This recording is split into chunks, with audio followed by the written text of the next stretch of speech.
وبركاته. إن الحمد لله نحمده ونستعينه ونستغفره ونعوذ بالله من شرور أنفسنا ومن سيئات أعمالنا من يهده الله فلا مضل له ومن يضلل فلا هادي له وأشهد أن لا إله إلا الله وحده لا شريك له وأشهد أن محمدا عبده ورسوله أما بعد. அன்புள்ள சகோதரர்களே சகோதரிகளே, சென்ற வாரம் இந்த வியாழக்கிழமை இரவிலே நாம்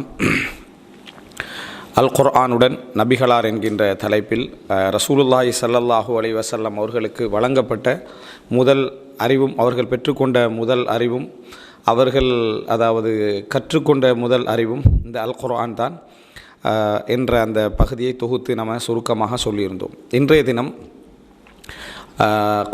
அல் குர்ஆனிய மாணவர்கள் என்கின்ற தலைப்பில் நபித்தோழர்கள் இந்த அல் குர்ஆனுடைய விஷயத்தை எந்த அமைப்பிலே ரசூலுல்லாஹி ஸல்லல்லாஹு அலைஹி வஸல்லம் அவருடைய காலத்தில் கையாண்டார்கள், எப்படிப்பட்ட நிலையில் இருந்தார்கள் என்பதை பற்றி சுருக்கமாக இந்த ஒரு அரை மணி நேரத்துக்குள் 10:15 இன்ஷா அல்லாஹ் சுருக்கமாக உங்களுக்கு இந்த இடத்திலே ஞாபகப்படுத்தலாம் என்று நினைக்கிறேன்.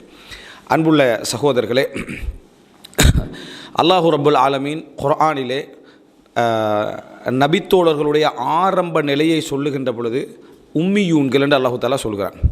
அவர்கள் உம்மியூன்களாக இருந்தார்கள். அல்லதி பஅஸ ஃபில்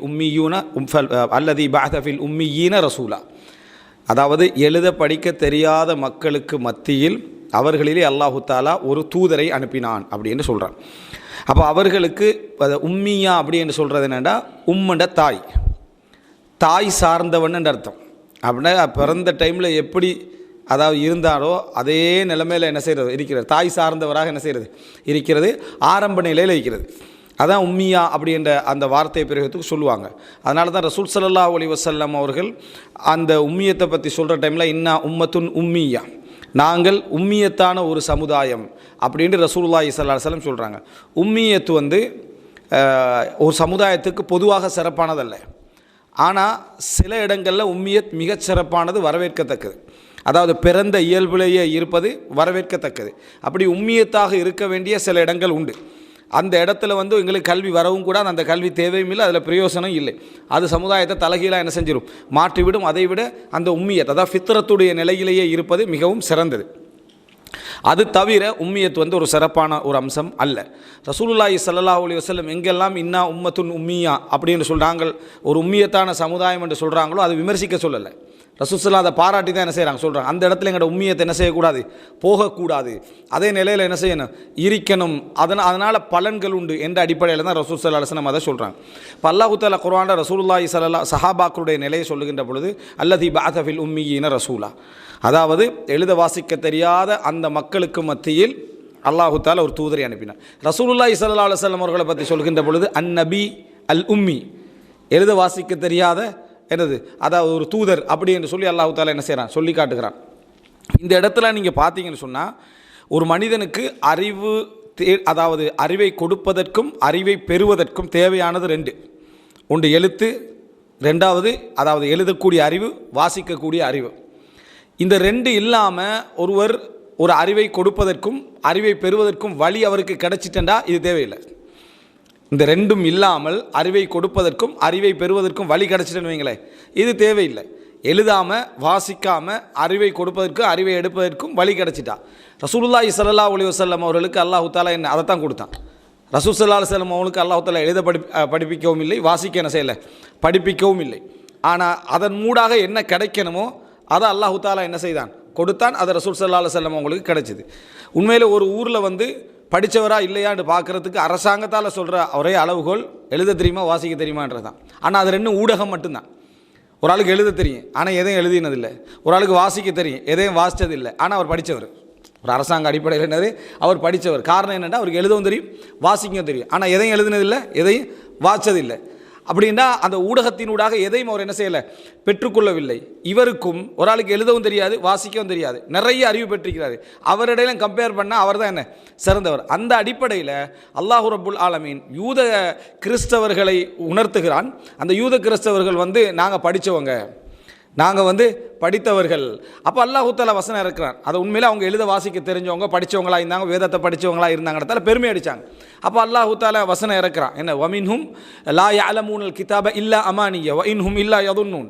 அவர்களில் கூட வேதத்தை கற்பனையாக அறிந்தவர்கள் மட்டும் இருக்கிறார்கள், யூகித்து அறிந்தவர்கள் மட்டும் இருக்கிறார்கள். வேதத்தை முழுசாக தெரியாதவங்க அவர்கள் என்ன செய்கிறாங்க, இருக்கிறாங்கன்னு அல்லாஹ் தஆலா சொல்கிறார். எனவே இது முக்கியமான ஒரு பகுதி. இந்த இடத்துல எழுத படிக்க தெரியாத இருந்த அந்த நபித்தோடர்களில் அதிகமானவர்கள் எல்லாரும் அல்ல, அதிகமானவர்கள் எழுத வாசிக்க தெரியாததுனால அவங்களுக்கு இயற்கையான ஞானம் இருந்துச்சு, ஃபித்ராவான விளக்கங்கள் இருந்துச்சு, மற்றபடி எதுவும் எடுத்துக்கல. அடுத்த சமுதாயத்தோடு கலப்போடும் அவங்க இருக்கல. நபித்தோழர்கள் அடுத்த சமுதாய கலப்புக்கும் வழி இருக்கல. பாலைவனத்துக்குள்ள இதில் மத்தியில் வாழ்ந்தாங்க. பாரசீக ரோமுக்கு போயிட்டு வரவங்க, வியாபாரத்தில் ஈடுபட்டவங்களாம் கொஞ்சம் குறைவான மக்களாக தான் இருந்தாங்க. அப்போ அரபு கலாச்சாரத்துக்குள்ள ஒரு பகுதியாக இருந்தது. அந்த அரபு கலாச்சாரத்தை நோக்கிய தேவைகளும் பாரசீக ரோமர்களுக்கு என்ன செய்யலை, இருக்கலை. இங்கே எதாவது பெற்றுக்கொண்டு போகணும்னு இருக்கலை. இவங்களுக்கு தான் இருக்கலையே, மேற்கத்திய உலகத்துக்கு என்ன செய்யலை, இருக்கலை. இந்த பாலைவனத்தில் வச்சு என்ன செய்யணும் தான் விட்டுட்டு போனாங்க. அதுக்கு பிறகு தானே பெட்ரோல் கிடைச்ச போது தான் என்ன சொன்னாங்க, ஜினா லினுசஹய ஹத அரபில்லதி ஜஅலல் பித்ரூல ஃபி அர்தில் அரப். அரபிய பூமியில் பெட்ரோலை வைத்து இறைவனின் தவறை திருத்த வந்திருக்கிறோம்னு சொன்னாங்க. அப்புறம் பெட்ரோலை வச்சுக்க வேண்டிய இடம் வேறு, இந்த இடத்துல வச்சதை திருத்துறதுக்கு நம்ம என்ன செஞ்சுக்கிறோம், வந்திக்கிறோம்னு சொல்லி ஒரு மோசமான ஒரு பேசிய வரலாறுன்னு இருக்கும். அப்போ நம்ம என்ன தெரிஞ்சுக்கொள்கிறோம்டா, அப்படியான ஒரு பூமியாக இது இருக்குது. இந்த இடத்துல அல்லாஹ் தஆலா ஏன், அதாவது நபியையும் அந்த தோழர்களையும் அல்லாஹ் தெரிவு செய்கிறான்டா, அதாவது வேதத்தை கொண்டு ஒரு சமுதாயத்தை நான் உயர்த்துவேன், வேதத்தை கொண்டு உயர்த்துவேன். உண்ட அறிவை கொண்டு வேதம் உயர வேண்டிய அவசியம் இல்லை, உண்ட அறிவை கொண்டு வேதம் கண்ணியப்பட வேண்டிய அவசியமெல்லாம் இல்லை. அதை வச்சு பெருமை அடித்தவங்க யார், யூத கிறிஸ்தவர்கள். அல்லாஹ் தஆலா சொல்கிற யாரிஃபூனஹு கமா யாரிஃபூன அப்னாஅஹும். தங்களோட பிள்ளைகளை எப்படி அடையாளம் தெரியுமோ அதுபோல் இந்த நபி அவர்களுக்கு அடையாளம் தெரியும் அந்த வேதத்தினூடாக. ஆனால் எந்த பிரயோசனம் இருக்கலை. இப்போ அதனால் அல்லாஹ் என்ன செய்கிறான்டா, எழுத படிக்க தெரியாத ஒரு சமுதாயத்துக்கு வேதத்தை கொடுத்து அந்த வேதத்தின் மூலம் அல்லாஹ் என்ன செஞ்சான், அல்லாஹ் ரப்புல் ஆலமீன் அவர்களை உயர்த்துவதற்காக நாடினான். அப்போ அந்த நேரத்தில் அல்லாஹ் தஆலா இந்த சமுதாயத்தை செலக்ட் பண்ண அந்த நபித்தோழர்கள், ஏனைய நபியுடைய தோழர்களுடைய வரலாறெல்லாம் நீங்கள் பார்த்தீங்கன்னு சொன்னால், அந்த நபித்தோழர், அந்த சஹாபாக்கள்னு அழைக்கப்பட வேண்டியவர்களில் உதவினவங்களும் இருந்தாங்க, உபத்திரம் செஞ்சவங்களும் இருந்தாங்க, விட்டுட்டு போனவங்களும் இருந்தாங்க, இடையில கைவிட்டவங்களும் இருந்தாங்க. ஆனால் அவங்க நபித்தோழர்கள். இப்போ ஈசா அலைஹிஸ்ஸலாத்துடைய தோழர்களாக இருக்கலாம், மூசா அலைஹிஸ்ஸலாம் தோழர்களாக இருக்கலாம், இடையில அதாவது தடுமாறினவங்க இருந்தாங்க. கடலுக்கு முன்னால் நிற்கிற டைமில் என்ன சொன்னாங்க, கால அஸ்ஹாபு மூசாவுடைய சஹாபாக்கள் சொன்னார்கள், மூசாவுடைய சஹாபாக்கள் சொன்னார்கள், இன்னால முதரகு, நாங்கள் அகப்பட்டு கொண்டோம் என்று சொன்னார்கள். ஆனால் அல்லாஹ் தஆலா முஹம்மதுடைய தோழர்களை பற்றி சொல்கிற இடத்துல எப்படி சொல்கிறான், முஹம்மதுர் ரசூலுல்லாஹ் வல்லதீன மஅஹு அஷித்தாஉ அலல் குஃபார் ருஹமாஉ பைனஹும். முஹம்மது அல்லாஹ்வுடைய தூதர், அவரோடு இருப்பவர்கள், அதாவது இறை நிராகரிப்பாளர்களோடு கடுமையாகவும் மூமின்களோடு கருணையுள்ளவர்களாகவும் அவர்கள் இருப்பார்கள். அல்லாஹ் பாராட்டி என்ன செய்கிறான், சொல்லி காட்டுறதை நம்ம பார்க்குறோம். எனவே அப்படிப்பட்ட ஒரு தோழர்களுக்கு அல்லாஹு தஆலா அதாவது இந்த வேதத்தை இறக்குறான். தோழர்கள் ரசூல் ஸல்லல்லாஹு அலைஹி வஸல்லம் அவருடைய ஆரம்ப தூய்மை தோழர்களுக்கு இருக்கலை. ரசூல் ஸல்லல்லாஹு அலைஹி வஸல்லம் அவர்களுக்கு இருந்த ஆரம்ப தூய்மை தோழர்களுக்கு இருக்கலை. ஆனால் ரசூல் ஸல்லல்லாஹு அலைஹி வஸல்லம் அவர்களுக்கு எப்படி இன்னொரு சிலபஸ் இருக்கலையோ அதே போல் தோழர்களுக்கு இன்னொரு சிலபஸ் இருக்கலை. அதான் மிக முக்கியம். ரசூல்லாங்களுக்கு தூய்மை கெட்டு போய்க்கல, ரசூல்லாங்க தூய்மையானவராக இருந்தாங்க. சஹாபாக்கள் எல்லாரும் அப்படி இருக்கல. உஸ்மான் ரதியல்லாஹு அன்ஹு அவர்கள், அபூபக்கர் ரதியல்லாஹு அன்ஹு அவர்கள் போன்ற ஒரு சில நபித்தோழர்களை தவிர எல்லாரும் அப்படி என்ன செய்யலை, இருக்கலை. மற்றவர்கள் அதாவது அந்த மாதிரி ஒரு இளம் வயசுலேயே இஸ்லாம் கிடைச்சவங்க மிச்சம் குறைவு. அப்போ அலி பின் அபி தாலிப் ரலியல்லாஹு அன்ஹு இது போன்ற ஒரு சில நபித்தோழர்களை தவிர மற்றவங்களுக்கு குறைவு.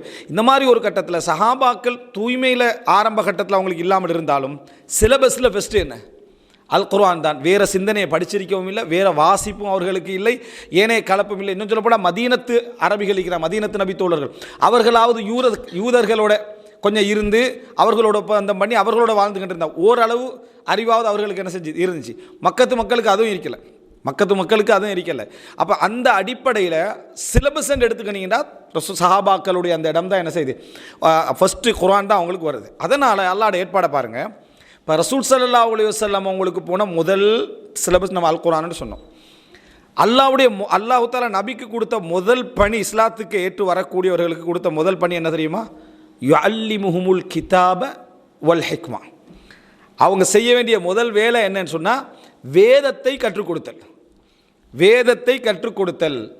இல்லைன்னா நம்ம சிலபஸ் அடிப்படையில் எடுத்து பார்த்தோம்னா முதலாவது அரபை எழுதுறதுக்கு என்ன செஞ்சுக்கணும், படிப்பிச்சுக்கணும். சஹாபாக்களெல்லாம் எடுத்து மறுபடி யூதர்கள்ட்ட போய் நீங்கள் தான் கொஞ்சம் டெவலப்பான கண்ட்ரியில் இருக்கிறீங்க, உங்களில் உள்ள ஒரு எழுத்தாளர்கள் கொஞ்சம் பேர் தேவைன்னு நம்ம நவீன மெத்தடாலஜியில் நபியை அனுப்பி அவங்க எழுத்தாளர்கள்லாம் கூட்டு வந்து அவங்களுக்கு எழுத படிப்பிக்கிறது.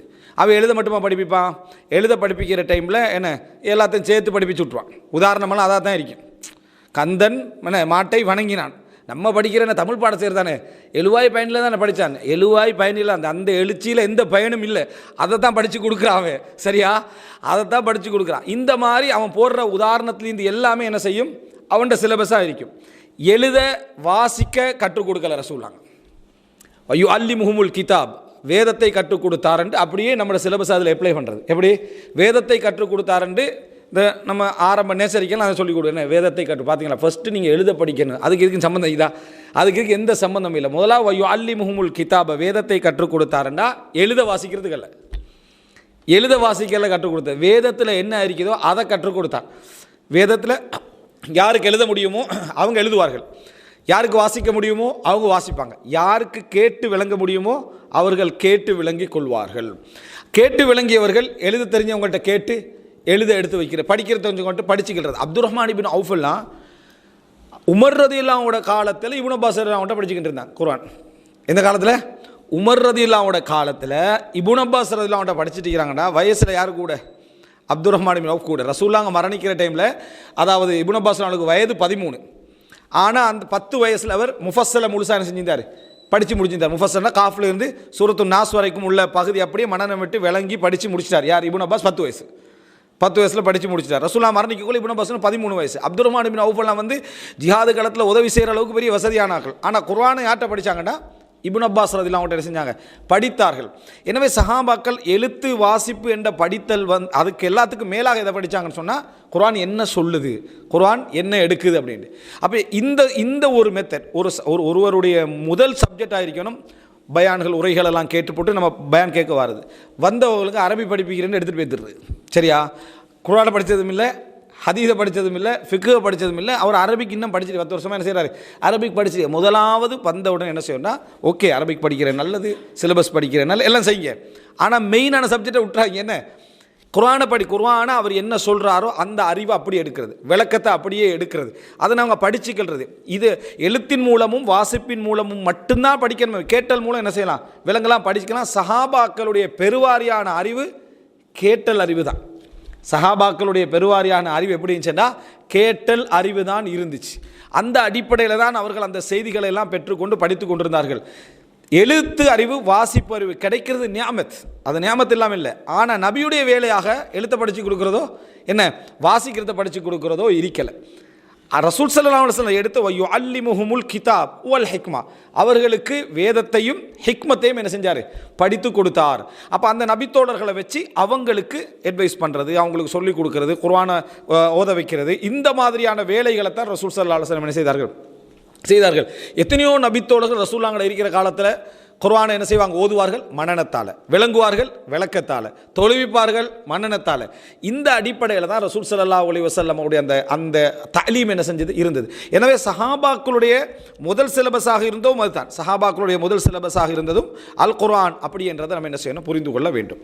ரைட்?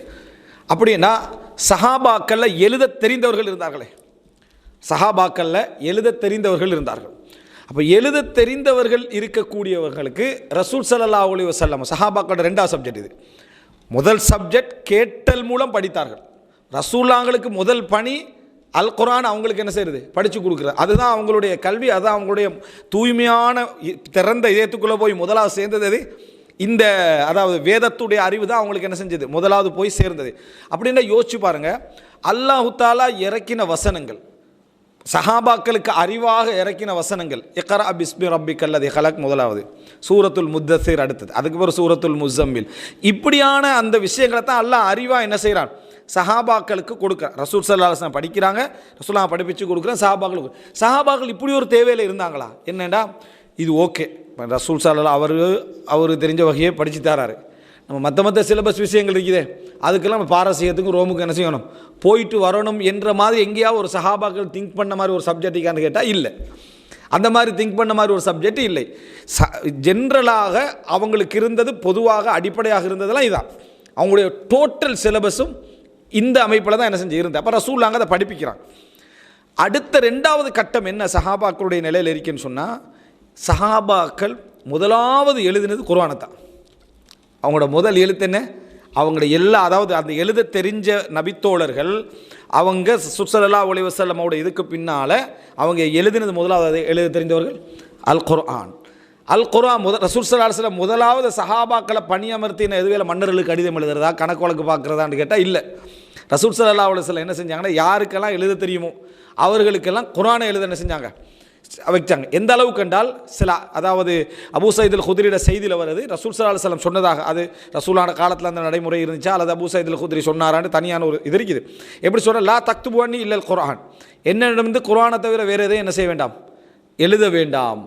ஃபஸ்ட்டு நீங்கள் என்ன எழுதணும், குர்ஆனை தான் நீங்கள் என்ன செய்யணும், எழுதணும் என்று ரசூலுல்லாஹ் சொன்னதாகவே நம்ம என்ன செய்கிறோம், சிலருடைய அந்த அடிப்படையில் நம்ம பார்க்குறோம். அப்போ ரசூல் ஸல்லல்லாஹு அலைஹி வஸல்லம் ஏற்பாடு செய்தது எழுதுறதுக்கு, எழுத தெரிந்தவர்களுக்கு என்ன குர்ஆனை என்னது, அதாவது படிக்கிறதுக்கு எழுதுறதுக்கு ரசூலுல்லாஹ் ஏற்பாடு செய்யணும். அப்போ ரசூல் ஸல்லல்லாஹு அலைஹி வஸல்லம் அல் குர்ஆனுடைய வேதம் இறங்கும், சஹாபாக்கள் எழுதின முதல் சிலபஸ் என்ன, அந்த அல் குர்ஆனாக என்ன செஞ்சது இருந்துச்சு. அப்போ சஹாபாக்களில் மக்களை மதீனாவுக்கு வந்த பின்னாலாம் ஸைத் இப்னு சாபித், மக்காலெல்லாம் வந்து என்ன, அதாவது அபூபக்கர் ரலியல்லாஹு அன்ஹு அவர்கள், அதுபோல் அங்கே உள்ள நபித்தோழர்களை முக்கியஸ்தர்களாக இருந்தவர்கள் தான் என்ன செஞ்சாங்க, அவைகள் அப்துல்லா இப்னு மஸ்ஊத் இது போன்ற முக்கியமான நபித்தோழர்கள் என்ன செஞ்சாங்க, எழுத ஆரம்பித்தார்கள் அல் குர்ஆனை. உஸ்மான் ரலியல்லாஹு அன்ஹு அவர்கள் இவங்கெல்லாம் அல் குர்ஆன் என்ன செஞ்சாங்க, எழுத ஆரம்பித்தாங்க. அப்போ சஹாபாக்கள்கிட்ட ஃபுல்லாக செக் பண்ணி எழுதினதெல்லாம் கலெக்ட் பண்ணி எடுத்தாலும் என்ன இருந்துச்சு, குர்ஆன் மட்டும்தான் இருந்துச்சு. ஃபஸ்ட்டு குர்ஆன் வைப்பேன், இது மற்ற செக்ஷன் எதுவும் இல்லை. ஏதாவது எடுத்தாலும் சஹாபாக்கள் எழுதினாலும் டோட்டலாக கலெக்ட் பண்ணால் என்ன இருக்கும், குர்ஆன் மட்டும்தான் இருக்கும்.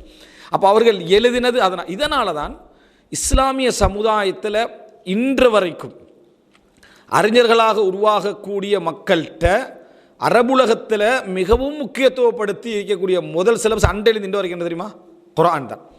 அவங்க அது குர்ஆனை தவிர ஃபஸ்ட்டு சிலபஸாக வேறு எதையும் கொடுக்கறதில்லை. இமாம் இப்னு ஹல்தூன் சொல்கிறாருன்னா, ரெண்டு பாடத்தை தான் இணைப்பாங்க கிழக்குலாம், கிழக்கு உலகத்துலலாம் 2 பாடம். அதாவது அரபு எழுது படிக்கிறது, அடுத்தது குர்ஆனை ஓதுறது. இந்த 2 தான் அதை முடிக்கும் வரைக்கும் அவங்களுக்கு 2 பாடம் தான் இருக்கும். அவங்களுக்கு 2 பாடம் என்னென்னா, அந்த குழந்தைக்கு அதாவது அரபை எழுத படிக்கிறது, குர்ஆனை ஓத, அதோட குர்ஆனை ஓதி மனநமிட படிக்கிறது. என்றைக்கு அவங்க குர்ஆனை முடிக்கிறாங்களோ, 6 வயசு 7 வயசுன்னு முடிக்கிறாங்களோ, அதுக்கு பிறகு தான் அடுத்த பாடம் என்ன செய்யும், அவங்களுக்கு கொடுக்கப்படும். என்ன காரணம் அவங்க நினைச்சாங்கன்னா, ஃபர்ஸ்ட்டாக பிள்ளையோட உள்ளத்துக்குள்ளே போகிறது அல் குர்ஆனாக என்ன செய்ய வேண்டும், இருக்க வேண்டும் என்பது தான். ஆனால் நம்ம ஃபஸ்ட்டாக அல் குர்ஆனை கொடுக்கணும் அப்படின்றது வந்து ஒரு ட்ரெடிஷனலுக்காக கொடுக்குற மாதிரி, ஒரு நம்மளோட கலாச்சாரத்தில் அல் குர்ஆனை என்ன செய்யணும், கட்டாயம் கொடுக்கணும் என்றதை தவிர அதை அவனுக்கு சிலபஸாக கொடுக்கப்படுறோம், அவனுக்கு ஒரு பெரிய ஒரு வழிகாட்டலை கொடுக்குறோம், அவனுக்கு ஒரு பெரிய அறிவை கொடுக்குறோம் என்ற சிந்தனை இருக்காண்டு உள்ளத்தை தொட்டு கேட்டு பார்த்துக்கோங்க. அப்படித்தான் நம்ம கொடுக்குறோமா அப்படின்னு கேட்டால் இல்லை. இது ஒரு அழகு, ஒரு இஸ்லாமிய அழகு அந்த பிள்ளைக்கு என்ன செய்யுது கிடைக்குது. அவர் ஒரு இஸ்லாமிய கலாச்சாரத்தை விடாத ஒரு பிள்ளை என்றதுக்காக அதிகமாக கொடுக்கப்படுதே தவிர அதான் அவன் முதல் சிலபஸாக கொடுக்கப்படுறான்னு கேட்டால் இல்லவே இல்லை. அதிகமாக அப்படி தான் என்ன செய்யுது இருக்க ஒரு அழகு, அதில் ஒரு இஸ்லாமிய அழகு ஒன்று இருக்கு என்ற அடிப்படையில் கொடுக்குறோம். ஆனால் அதாவது இமாம்களுடைய காலத்திலிருந்து இது அடிப்படையாச்சு. எந்த அளவுக்குண்டா, எந்த இமாம்கள் நீங்கள் அல் ஹாஃபித் இப்னு ஹஜர் அல் அஸ்கலானின்னு சொல்லுவோம். ஹாஃபித்னு சொல்லப்பட்டால் நமக்கு தலையில் முதல்ல என்ன வரும், அவர் குர்ஆனை மனநமிட்டார், அது சப்ஜெக்டே இல்லை. அங்கே குர்ஆனை மனநமிட்டவருக்கு ஹாஃபித் நான் சொல்கிறது. ஆனால் எந்த இமாமுக்காவது ஹாஃபித் என்று சொன்னால் குர்ஆனை மனநமிட்டதுக்கு இல்லை. காரணம், ஹதீஸ்கள் நிறைய மனநமிட்டு வாசித்து படிச்சுக்கிறார்ன்றதுக்கு தான் ஹாஃபித். மற்றபடி குர்ஆனை மனநமிட்டதுக்கான ஹாஃபித் என்று சொல்கிறாத அளவுக்கு இருந்துச்சு. என்ன மனநமிட்டு தான் இருப்பார், அதுக்கெல்லாம் ஹாஃபில் பட்டமெல்லாம் அங்கே இல்லை. ஹாஃபில் தான் குர்ஆனை மனநமிட்டா. ஆனால் அதை பட்டமாக கொடுத்தாலும் என்னது, இமாம்களுக்கு மத்தியில் கூப்பிட்டு இவர் குர்ஆன் ஹாஃபில் என்று பெருமைப்பட்டதாக ஒன்றும் இல்லை. காரணம் என்னென்னா பேசிக் அது. அங்கே 10,000 பேர் இருந்தால் 10,000 பேரில் ஒரு என்னது 9,000 பேர் குர்ஆனை மனநமிட்டு தான் இருப்பாங்க.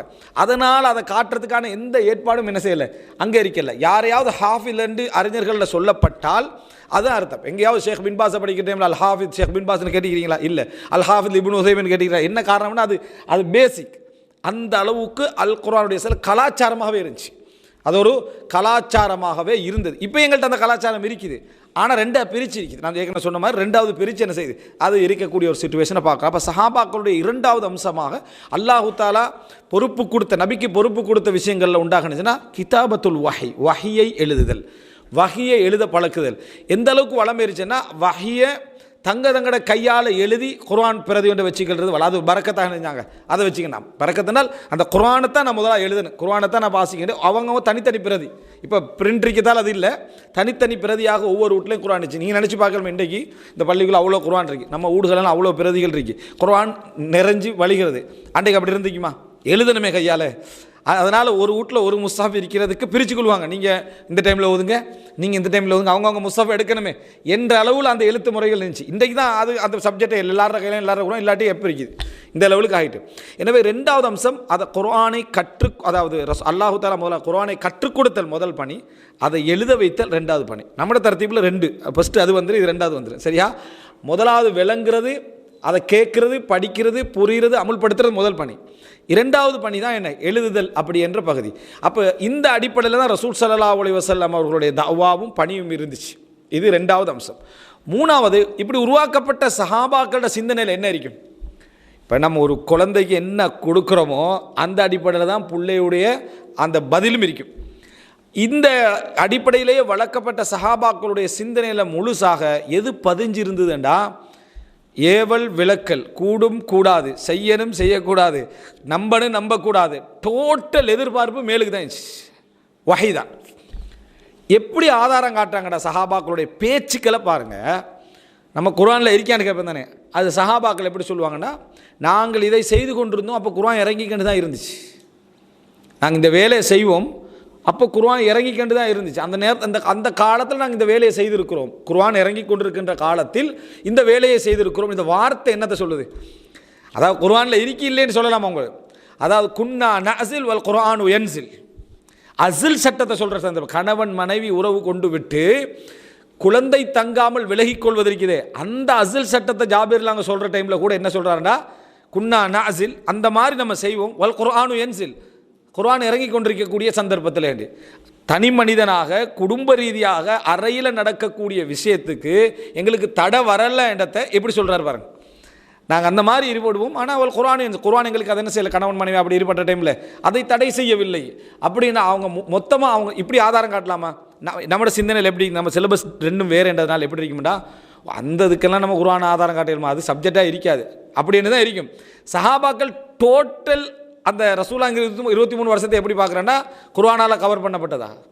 எந்த சப்ஜெக்டாக இருந்தாலும் அது குர்ஆனில் எங்களுக்கு தடை செய்யப்பட்டிருக்கும் என்றதுனால தான் வீட்டில் நடக்கக்கூடிய தனிப்பட்ட ரீதியான ஒரு சப்ஜெக்ட்டுக்கு குர்ஆன் இறங்கி கொண்டிருக்கக்கூடிய நேரத்தில் நாங்கள் எப்படி என்ன செஞ்சோம் அப்படின்னா, அந்த காலத்தில் நாங்கள் என்ன செஞ்சுக்கிறோம், இந்த மாதிரி நடந்து கொண்டிருக்கோம், எங்களுக்கு தடை இருக்கலையே அப்படின்னா, குர்ஆன் இது பிளேண்டா எங்களுக்கு தடுத்திருக்கும், எங்களை நிறுத்தி இருக்கும், எங்களை கூடாதுன்னு சொல்லிருக்கும், எங்களை செய்ய இந்த விளக்கம் அவங்களுக்கு என்ன செஞ்சது இருந்தது. எதுலையும் குர்ஆனை ஆசைப்படுறதுல மட்டுமல்ல, பயப்படுறதுலையும் குர்ஆன் சப்ஜெக்ட் தான் இருந்துச்சு. இறங்குறதை பற்றி உமர் ரலியல்லாஹு ரசூல் ஸல்லல்லாஹு அலைஹி வஸல்லம் அவங்களோட போகிற டைமில் ரசூலாங்களை பேசுகிறாங்க, ரசூலா பதில் சொல்லலை. 2ஆம் முறை பேசுகிறாங்க, பதில் சொல்லலை. 3ஆம் முறை பேசுகிறாங்க, பதில் சொல்லலை. உமர்லாம் பயந்துட்டாங்க. எப்படி பயந்தாங்க தெரியுமா? எனக்கு எதிராக எதுவும் குர்ஆன் வசனங்கள் இறங்கி விடுமோடு நான் பயந்தேன். உடனே நான் என்ன செஞ்சேன், முன்னுக்கு போயிட்டேன். ரசூலாங்க என்னோட கோவப்பட்டு அல்லாஹு தஆலா வேத வசனங்கள் என் மீது இறக்கி விடுவானோன்னு பயந்தே என்றார். இந்த இதை எடுத்து பாருங்கள். இப்போது சாதாரணமாக நாங்கள் பேசுகிறோம், பதில் சொல்லலைன்னா முதல் கவனம் எங்கே போகுது தெரியுமா? குர்ஆனுக்கு போகுது, வஹீக்கு போகுது. ரசூலாங்க பதில் சொல்லலை என்ன நினச்சிக்கணும், உமர்லாங்க இயற்கையாக சிலபஸுக்கு ஏற்ற மாதிரி தானே சிந்திப்போம். சிலபஸ் அடிப்படையில் எப்படி சிந்திச்சிருக்கணும்னா, வேறு சிலபஸ் ஆயிருந்தால் இன்னும் நம்ம எதுவும் கோவமாக எதுவும் பேசலையே, இப்போ தான் இவ்வளோ நேரம் பேசிக்கிட்டு தானே வந்தேன், என்ன சப்ஜெக்ட்னு விளங்கலை, என்னன்னு கேட்கணும், இதுதான் ஓடிக்கிட்டு இருக்கும். குர்ஆனோட சம்பந்தப்படுத்திய சிந்தனை வராது. உமர்றதெல்லாம் உடனே என்ன நினைக்கிறாங்கன்னா, எனக்கு எதிராக ஏதாவது குர்ஆன் வசனங்கள் இறங்கி விடுமோடு பயந்து நான் வேகமாக என்ன செஞ்சுட்டேன், முன்னுக்கு போயிட்டேன். அப்போ அந்த நேரத்தில் ரசூலாங்க ஒருவரை அனுப்பி உமர்லாங்களை அழைக்கிறாங்க. அப்பையும் உமர்லாம் என்ன நினைக்கிறாங்கன்னா, எனக்கு எதிராக ஏதாவது வசனம் இறங்கி விட்டதோ நான் என்ன செஞ்சேன், பயந்தேன் என்று சொன்னார். அவர் ரசூலாங்க கூப்பிட்டு அவர் என்னத்தை பயந்தாரோ அதுதான் நடந்திருக்கு, ஆனால் அவருக்கு எதிராக இல்லை. என்னடா, எனக்கு இப்பொழுது இந்த இரவில் ஒரு சூறா இறக்கப்பட்டதுன்றாங்க ரசூலாங்க. பாருங்கள் எவ்வளோ சிந்தனை நெருக்கமாகிக்கிண்டு. அதாவது என் மீது ஏதாவது இறங்கிருமோன்னு பயந்தேன்றாங்க, அதனால் முன்னுக்கு போனேன்றாங்க. திருப்பி அழைக்கிற டைமில் அதை பயப்படுறாங்க. ஆனால் உமர் தாங்க நினச்ச மாதிரி குர்ஆன் வசனம் தான் இறங்குது, சூறா தான் இறங்குது, ஆனால் அவருக்கு எதிராக என்ன செய்யலை, இறங்கல்ல. இன்னா ஃபதஹ்னா லக ஃபத்ஹம் முபீனா, உமக்கு தெளிவான வெற்றியை நாம் தந்து விட்டோம் என்ற அந்த சூரத்துல் ஃபத்ஹ் இறங்கியது. உமர் ரலியல்லாஹு அவங்கள்ட்ட ரசூல் ஸல்லல்லாஹு அலைஹி வஸல்லம் சொல்கிறாங்க, எனக்கு இந்த உலகமும் அதில் உள்ளவற்றை விட மிகவும் சிறந்த ஒரு சூறா எனக்கு என்ன செஞ்சது, இப்பொழுது இறங்கி இருக்கிறது என்று ஓதி காட்டினார்ன்றதை பார்க்குறோம். இதுதான் அந்த சஹாபாக்கள் எதிர்பார்ப்பிலும் சட்டத்துடைய எதிர்பார்ப்பிலும் வகையோடு தான். தங்கள் மீது ஏதாவது இறங்கிடுமோ என்ற பயத்திலே அதில் தான் இருந்தாங்க. எந்த வசனம் இறங்கினாலும் அந்த வசனத்தை தனக்கு என்று பயப்படக்கூடிய நிலைமை. நம்மளாம் படித்த செய்தி சாபித் இப்னு கைஸுடைய செய்தி என்ன, குர்ஆன் வசனம் இறங்குது, லா தர்ஃபவு அஸ்வாத்தக்கும் ஃபௌக சௌத்தின் நபி, ரசூலுல்லாஹ்வுடைய குரலுக்கு மேல் உங்களோட குரலை என்ன செய்ய வேண்டாம், உயர்த்த வேண்டாம், உங்களது அமல்கள் நீங்கள் அறியாமலே அழிந்து விடும் என்ற வசனம் இறங்குது. அந்த வசனம் இறங்கிய 2-3 நாளில் சாபித் இப்னு கைஸை காணோம். பள்ளி பக்கத்துக்கே அவர் என்ன செய்யலை, வரல. சில சஹாபாக்களின் ஜஹூரியுஸ் சவுத்தர் சொல்லுவாங்க, பேசினாலே குரல் சவுண்டாக தான் என்ன செய்யும் வரும். அப்படி சஹாபாக்கள் இருந்தாங்க, வரல. அப்போ ரசூலுல்லாஹ் கேட்குறாங்க சஅத் இப்னு முஆத்ட்ட, ஏன் சாபித் இப்னு கைஸ் என்ன செய்யலை, பள்ளிக்கு காண ஏன் வரலன்னு கேட்குறாங்க. அப்போ சஅத் இப்னு முஆத் சொல்கிறேன், நான் பக்கத்து வீட்டாளர் தான், அவருக்கு எந்த ஒரு நோயும் இருக்கிற மாதிரி எனக்கு என்ன தெரியல, நான் எதுக்கும் விசாரிக்கிறேன் அப்படின்னு சொல்கிறாரு. அவர் போகிறாரு, பேத்து விசாரித்தா அவர் சொல்கிறாரு, இந்த குர்ஆன் வசனம் இறங்கிச்சு, அனமின் அஹ்லின்னார், நான் நரகவாதிகளில் ஒருவன் அப்படின்றார் அவர். நான் நரகவாதிகளில் ஒருவன் என்று அல்லாஹு தாலா குரலை உயர்த்த வேணான்றா. ஏன்னா குரல் முழுசாவே என்ன செய்யும், உயர்ந்து தான் இருக்கேன். நான் ரசூலுல்லாஹ்வுக்கு முன்னால் உயர்த்தி தான் என்ன செஞ்சுக்கிறேன், பேசி உங்களோட அமல்கள் நீங்கள் அறியாத வண்ணம் அழிந்து விடலாம். அந்த குர்ஆனை அப்படியே தனக்கு என்ன செய்கிறாரு, டைரெக்ட்லி அப்ளை பண்ணுறாரு. நமக்கு நேர பேசுகிற மாதிரி இருக்கும் குர்ஆன் வசனம், அது நமக்கு சம்மந்தமில்லை, பக்கத்தில் உள்ளவனுங்க நினச்சிடுவோம். பயானே எப்படி போகும், நம்ம பேசுகிற பயானை எப்படி போனால் இவருக்கும் நிறைய பேர் நான் கண்டிக்கிறேன். பயானுகளில் பெரிய பெரிய பயானுகளில் எந்த பாயிண்ட் சொன்னாலும் பக்கத்தில் உள்ளவரை பார்க்குறேன், அதை உங்களுக்கு தான் அப்படின்றது விலகிட்டா வலது இடதுமா தான் பார்த்துட்டு இருப்பார். அதான் இவரோட அவர் பழகிப்பார். ஆக்கியது நம்ம பாராட்டி சொல்லுவோமா, இப்படி தர்மம் செய்யணும், அவர் தன்னை தானே சிரிச்சு, அவர் செஞ்சதெல்லாம் அவருக்கு என்ன செய்யும் ஞாபகம், எவ்வளோ பெரிய ஒரு குரு சரியா. ஆனால் எதிராக சிந்திக்கிறா அல்ல, இந்த வசனம் நேர எனக்கு எதிரான ஒரு இதுக்கு தான் வசனத்துக்கு தான் இறங்கிருக்கி என்று சொல்லி சாபித் இப்னு கைஸ் இதை வந்து ரசூலுல்லாஹ்கிட்ட சஅத் இப்னு முஆத் சொல்கிறார். சொன்ன உடனே ரசூலுல்லாஹ் சொன்னாங்க, இன்னஹு மின் அஹ்லில் ஜன்னah, அவர் சொர்க்கவாதிகளில் ஒருவர் என்று சொல்லுங்க, அவர் சொர்க்கவாதிகளில் ஒருவர் என்று சொல்லுங்க என்ற பின்னால் தான் அவர் என்ன செய்கிறார், வாராரு. அப்போ இது வந்து சஹாபாக்களுடைய நடைமுறை. குர்ஆன் எனக்கு அதாவது ஆதாரம் காட்டுற டைமில் கூட குர்ஆன் வார்த்தை பிரயோகத்தை சொல்கிறேன், ஆதாரம் நம்மளும் காட்டுவோம் தான், வார்த்தை பிரயோகத்தில் குர்ஆன் தான் அவங்களோட சிந்தனையில் இருக்குது, சிலபஸாக இருக்குன்னு அர்த்தம். ஒருத்தர் ஆதாரம் காட்டுறதுக்கும் அதுதான் அவரோட வாழ்க்கைன்னு இருக்கிறதுக்கும் வித்தியாசம் இருக்குது. அதே போல் எச்சரிக்கை விஷயத்திலும் சஹாபாக்களுடைய பயம் என்ன செய்கிறது, இந்த பயமாக இருந்தது அப்படி இடத்தை பார்க்குது. உமர் ரலியல்லாஹு அன்ஹு, சாபித் இப்னு கைஸ், அது மட்டுமல்ல ஆயிஷா எல்லாம் சொல்கிறத பாருங்கள். அதாவது வாழ்க்கை குர்ஆனாக இருக்கிற இடத்துக்கு அவங்க அமல் செஞ்சது ஒரு சைடு, அமல் செய்கிறதுன்றது குர்ஆன் சட்டம், நாம் செய்கிறோம், அதை வேகப்படுறோம், அது அமல். மனசளவில் நீ அமல் செஞ்சாலும் உன்னோட உள்ளத்தில் என்ன இருக்குது அப்படின்றத காட்டுறதான் நான் சிலபஸ்ன்னு வார்த்தை சொல்கிறேன். நீ என்ன அடிப்படையில் செயல்படுறேன். ஆயிஷார்லாம் சொல்கிறாங்க, அவங்களோட அவதூறு சம்பந்தமான விஷயம் வந்துச்சு, அந்த நேரத்தில் ஆயிஷார்லாம் மனசால நினைக்கிறாங்க, அவங்களோட முழு சிந்தனை எதோட சம்மந்தப்பட்டிங்கன்னு பாருங்கள். அவதூரை ரசூலுல்லாஹ் வந்து கிளியர் பண்ணணும், அபூபக்கர்லாம் வந்து கிளியர் பண்ணணும், இவங்க நினைக்கணும் என்ற மனித இயல்பான சிந்தனையும் இருந்திருக்கு. ஆனால் அதிகமாக என்ன யோசிச்சுக்கிறாங்கன்னா, இதுக்கு ஒரு தெளிவுண்டு வரும், இதுக்கு ஒரு பதிலுண்டு அல்லாட உதவியுன்னு எனக்கு கிடைக்கும் அப்படி நினைக்கிறாங்க. ஆனால் சொல்கிறாங்க, அல்லாஹ் எனக்கு சார்பாக குர்ஆன் வசனம் இறக்குவான்னு நான் கற்பனை பண்ணிக்கல அப்படின்றாங்க ஆயிஷா சொல்கிறாங்க, எனக்கு சார்பாக குர்ஆன் வசனம் இறங்குற அளவுக்கு நான் அப்படி ஒரு தகுதியானவர்னு நான் நினைக்கல, அந்த நிலைமையில தான் இருக்கிறேன். அப்படின்னா அந்த குர்ஆனை டச் பண்ணி அவங்க யோசிக்கிறாங்க, குர்ஆனை டச் பண்ணி யோசிக்கிறான், ஆனால் ஏண்ட விஷயத்தில் என்ன இறங்குறதுக்கான அளவில் தகுதியில் நான் அதான் அல்ல என்ன தூய்மைப்படுத்துறதுக்காக குர்ஆன் வசனம் இறக்குவான்னு நினைக்கிறேன். ஆனால் எல்லாம் என்னை தூய்மைப்படுத்துவான், என்னை அல்லாஹ் தஆலா காப்பாற்றுவான், குர்ஆனுடைய வசனம் இறங்கும்னு நான் என்ன செய்யலை நினைக்கல. அல்லாஹ் என்ன சூரத்து நூறில் எனக்காக சில வசனங்களை அல்லாஹ் தஆலா என்ன செஞ்சான், இறக்கி வைத்தான் என்று சொல்லி ஆயிஷா சொல்கிறாங்க. அதில் ரசூலுல்லாஹ் எப்படி ஆயிஷா எப்படி நடந்து கொள்கிறாங்க, அவனோட தாய் சொல்கிறாங்களே, அல்லாஹ்வுடைய தூதருக்கு என்ன செய்யுங்க, எலும்பி நீங்கள் நன்றி செலுத்துங்க, தேங்க் பண்ணுங்க அப்படின்றாங்க. அப்போ ஆயிஷா சொல்கிறாங்க, நான் என்னத்துக்கு இவருக்கு என்ன செய்யணும், நான் வந்து நன்றி செலுத்துகிறேன், நான் நன்றி செலுத்த வேண்டியது அல்லாஹ் ஒருவனுக்கு தான் நான் நன்றி செலுத்த வேண்டும், அவன் தான் என்னை தூய்மைப்படுத்தினான். ரசூலுல்லாஹ் நீதியாக நின்றான், ரசூலுல்லாஹ் என்ன சார்பாக நிற்கலே, நீதியாக நின்றாங்க. நீதியாக எல்லாரும் என்ன செய்யலாம், நிற்கலாம், அந்த கருத்துப்பட சொல்கிறான், நீதியாக எல்லாரும் நிற்கலாம், சார்பாக நிற்கிறவரு தான் நான் தேங்க் பண்ணணும். அதனால் அல்லாஹ்வுக்கு மட்டும்தான் நான் என்ன செய்வேன், நான் நன்றியாக சொல்வேன். யார் சொல்கிறாங்க, அதாவது ஆயிஷார்லாம் சொல்கிறாங்க. அப்போ அந்த அந்த எதிர்பார்ப்பை பாருங்கள். என் விஷயத்தில் உமர் ரலியல்லாஹு அவங்களோட வார்த்தையை பாருங்கள். உமர் ரலியல்லாஹு ஃபித்னாவை தவிர்க்கிற அமைப்பில் பேசுவாங்க ரசூலுல்லாஹோட, அதுக்கு வஹி இறங்கும், அதுக்கு என்ன செய்யும், வஹி இறங்கும். அப்போது ஒரு முறை சொல்கிறாங்க, அல்லாஹ்வின் தூதரே லவித்தகத்த மக்காம இப்ராஹிம முசல்லா, இப்ராஹிமுடைய மக்காமை நீங்கள் தொழுமிடமாக எடுத்துக்கினா நல்லமே, இமாமத் அங்கிருந்து செஞ்சால் நீங்கள் என்ன நல்ல மந்திரத்தில் தொழுதான் நல்லமே அப்படின்னு கேட்குறான். அப்போ சொன்ன கொஞ்சம் காலப்பகுதியிலே அல் குர்ஆன் வசனம் இறங்குது, வத்தஹிது மின் மக்காமி இப்ராஹிம முசல்லா, இப்ராஹிமுடைய அந்த மக்காமை நீங்கள் தொழுமிடமாக எடுத்துக்கொள்ளுங்கள் என்று இறங்குது. ரசூல் ஸல்லல்லாஹு அலைஹி வஸல்லம் சஹாபி ரசூலான மனைவிமார்கள் விஷயத்தில் சொல்கிறாங்க, லவ் ஹஜப்த நிசாக், உங்களோட பெண்களுக்கு நீங்கள் ஹிஜாப் போட்டால் நல்லா இருக்குமே. ஹிஜாபுடைய வசனம் இறங்குவதற்கு முன்னால் ஹிஜாப் போட்டான்னா இங்கே வந்து அபாயா போடுறது மட்டுமல்ல, டோட்டலாக அவங்கள கவர் பண்ணிடுறது. பார்க்க பூனா பல்லக்கில் போகிற மாதிரி கவர் பண்ணுற மாதிரி டோட்டல் எல்லாம் திரைக்கு பின்னால் இருக்கிற மாதிரி நீங்கள் செஞ்சால் நல்லது என்ற கொஞ்சம் எந்த அளவுக்கு ஆயிஷாலாம் சொல்கிறாங்கன்னா, உமரே அதாவது நீங்கள் எங்களோட விஷயத்தில் கூடுதலாக என்ன செய்றீங்க தலையிடுறீங்கன்னு சொல்கிற அளவுக்கு அது இருந்துச்சு. கொஞ்ச நாள் அல்லாஹு தாலா ஹிஜாபுடைய வசனத்தை என்ன செய்கிறான் இறக்குறான். ரசூலுல்லாஹ்வோட விஷயத்தில் மனைவிமார்கள் வந்து கொஞ்சம் அதாவது அதிகமாக நடந்து கொள்வதற்கு ரசூலுல்லாஹ் உரிமை கொடுத்துருந்தாங்க. அப்போ அதை வச்சு உமர் ரலியல்லாஹு சொல்கிறாங்க, நீங்கள் இந்த மாதிரி பேச வேண்டாம், அல்லாஹு தாலா உங்களை என்ன செய்யலாம் விவாகரத்தை செய்ய சொல்லி அந்த நபிக்கு வேறு மனைவிமார்களை என்ன செய்யலாம் முடித்து வைத்து விடலாம்னு சொல்கிறாங்க. அதுக்கேற்ற மாதிரி குர்ஆன் வசனம் என்ன அதாவது உங்களது இறைவன் அவர் உங்களை தலாக் பண்ணிவிட்டால் பதிலாக எனது மற்ற சாலிஹான பெண்களை கொடுப்பதற்கு அல்லாஹு தாலா என்ன அதாவது சக்தி உள்ளவன் என்று சொன்ன மாதிரி அந்த வசனம் இறங்குது. இதை உமர் இப்னு கத்தாப் ரலியல்லாஹு அவங்களோட உள்ளத்தில் எவ்வளோ பெரிய கௌரவத்தை அதை ஏற்படுத்திக்கும் நினச்சி பாருங்க. சொல்கிற ஒவ்வொரு கட்டத்துக்கும் அல்லாஹுடைய வசனம் என்ன செய்யுது இறங்குது. பத்ர் யுத்தத்தில் கைதிகளை என்ன செய்யணும் என்பதுக்கு உமர் ரலியல்லாஹு என்ன முடிவெடுத்தாங்களோ அந்த வசனம் என்ன செய்யுது இறங்குது. இப்படி பல இடங்களில் அதை உமர் ரலியல்லாஹு ஒரு தடவை சொல்கிற டைமில் சொல்கிறாங்க, வாஃபக்து ரப்பி ஃபீ ஸலாஸின், நான் எனது இறைவனோடு 3 விஷயத்தில் உடன்பட்டேன் என்றாங்க. அந்த கண்ணியமான வார்த்தையை வரும், நான் 3 விஷயத்தில் இறைவனோடு உடன்பட்டேன் அப்படின்னு. இறைவன் 3 விஷயத்தில் என் கருத்துக்கு உடன்பட்டான் என்ற வார்த்தையை சொல்லலை. இதுதான் அந்த குர்ஆனுக்கு அவங்க கொடுத்திருந்த விஷயம். அந்த வார்த்தை பிரயோகம் வாஃபக்து ரப்பி ஃபீ ஸலாஸ், எனது இறைவனோடு நான் 3 விஷயத்தில் உடன்பட்டேன். அப்படின்னா நான் அதில் ஒத்து போயிட்டேன். உடன்பட்டேன்னா நான் ஏற்றுக்கிறேன்ல, ஒத்து போயிட்டேன்.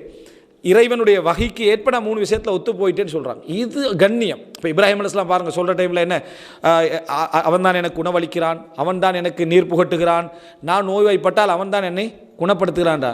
அவன் தான் எனக்கு நோய் தாரான்னு சொல்லலையே, அவன் தான் எனக்கு நோய் தருகிறான், அவனே என்னை குணப்படுத்துகிறான்னு சொல்லலை. இதா மரில்து, நான் நோய்வாய்ப்பட்டால் ஃபஹுவ யஷ்ஃபீன், அவன் என்ன செய்கிறான் குணப்படுத்துகிறான். அதுதான் அல்லாஹ் தான் எல்லாருடைய தக்தீரும். ஆனால் பேச்சொழுக்கம் என்ன செய்யணும், அந்த சரியான வார்த்தை பெரியவன் சொல்கிறோம். யூசுப் அலைஹிஸ்ஸலாம் என்ன சொல்கிறான், அல்லாஹு தாலா என்னை சிறையிலிருந்து வெளியெடுத்ததன் மூலம் எனக்கு உபகாரம் செய்தான். அவன் சிறையில் போட்டது, சிறைக்கு போவதற்கு அல்லாஹ்வுடைய தக்தீர் தான் காரணம். ஆனால் வார்த்தையில் என்ன சொன்னார், சிறையிலிருந்து வெளியெடுத்ததன் மூலம் அல்லாஹு தாலா எனக்கு உபகாரம் செய்தான். அந்த குர்ஆனோடு உள்ள அந்த தஆமுல், அந்த இறைவனுடைய வார்த்தைகளோடு உள்ள அந்த நடைமுறை உமர்லாம் சொல்கிறாங்க, வாஃபக்து ரப்பி ஃபீ ஸலாஸ், இறைவனோடு நான் 3 விஷயத்தில் என்ன செய்தேன், நான் உடன்பட்டேன் என்ற வார்த்தை என்ன செய்கிறாங்க உமர் இப்னு கத்தாப் ரலியல்லாஹு அன்ஹு சொல்கிறாங்கிறத நம்ம பார்க்குறோம். அப்போ இவைகள் சஹாபாக்கள் வந்து எந்த அடிப்படையில் அந்த குர்ஆன் ரசூல் ஸல்லல்லாஹு அலைஹி வஸல்லம் கற்றுக் கொடுத்த பின்னால், அதை எழுத வைத்த பின்னால் அந்த குர்ஆனோட அவங்களுடைய தஆமுல் இறுதி வரைக்கும் எப்படி இருந்துச்சுன்னா இதுதான்.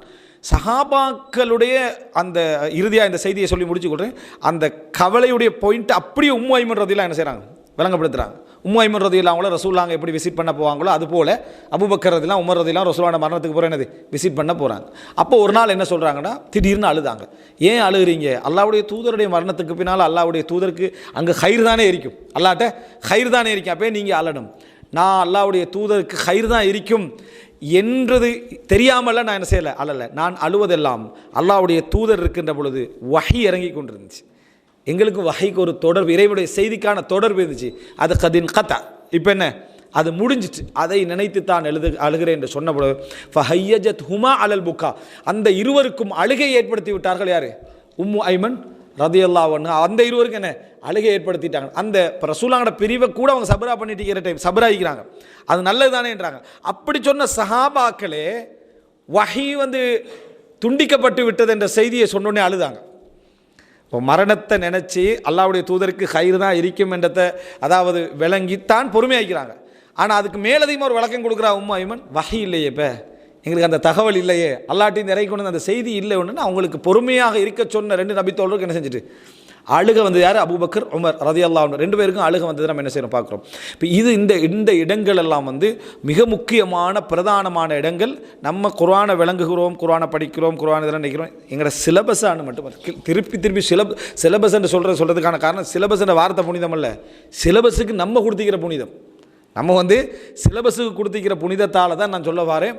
இந்த அமைப்பில் நமக்கு இருக்குதா, பரக்கத்துக்காக நம்ம குர்ஆனை யூஸ் பண்ணுறோம், ட்ரெடிஷனல் எங்களுடைய மரபு அதுக்காக யூஸ் பண்ணுறோம். குர்ஆன் ஷரியாவுக்கு முக்கியம், சட்டங்களை தெரிஞ்சுக்கொள்ள முக்கியம்.